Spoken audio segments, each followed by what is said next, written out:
I've been running a K&N air filter in my 4Runner for the last 5 years, and guess what?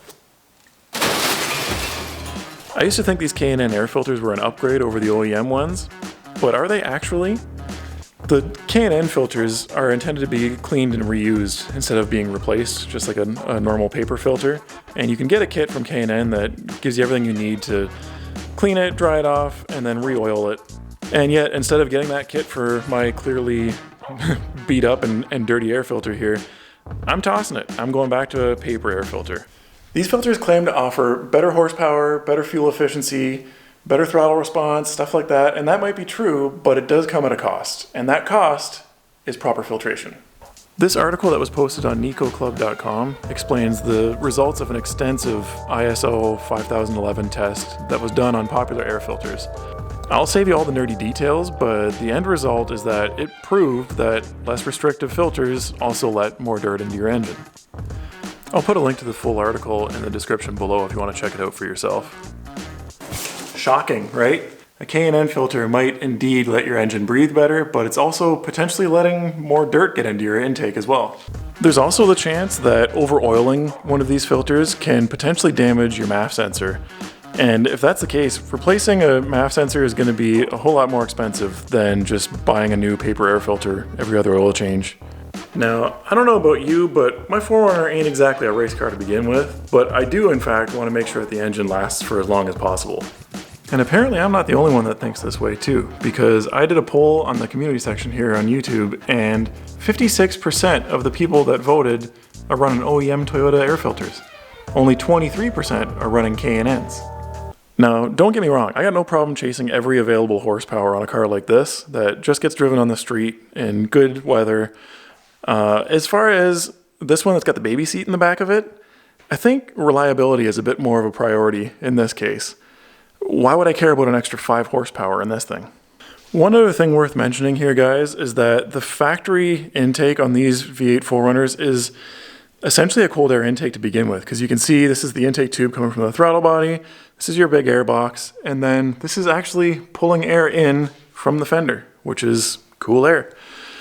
So as far as upgrading to an aftermarket intake, the only thing you're really upgrading is the air box itself. You might have a more open, free-flowing air box, and that's going to give you a deeper sound and all that kind of fun stuff. But once again, is it worth it to be opening up what's supposed to be filtering what gets inside of your engine?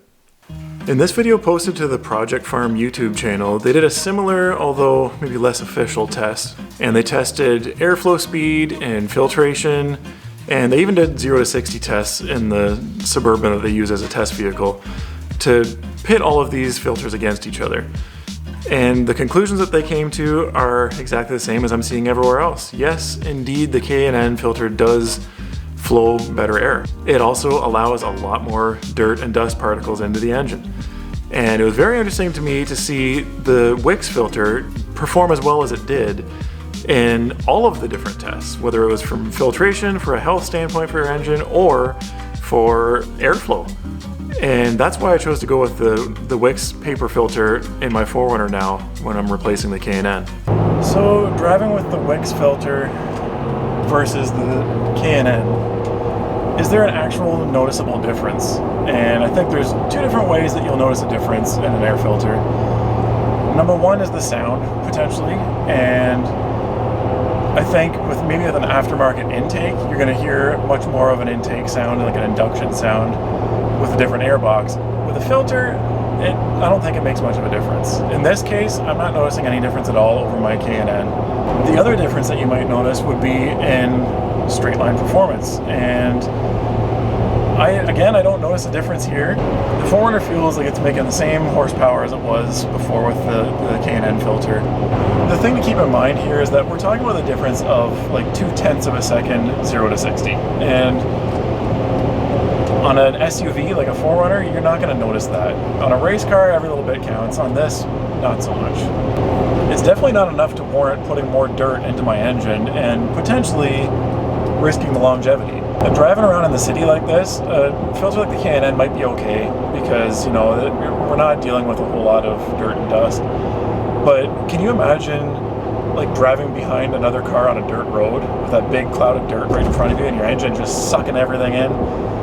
That's not good. So it's just not worth it to me when the driving characteristics really haven't changed despite ramping up the filtration and the quality of the air that's making it into the engine. So anyways, that's why I chose to go back to this paper style air filter in my 4Runner, like this Wix one that I just installed. And if there's one thing that I've learned from browsing the 4Runner forums about this is definitely a topic that is gonna ruffle some feathers.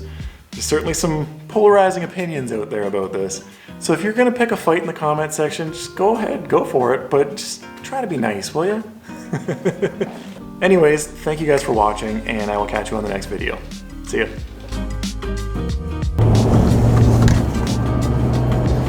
And guess what?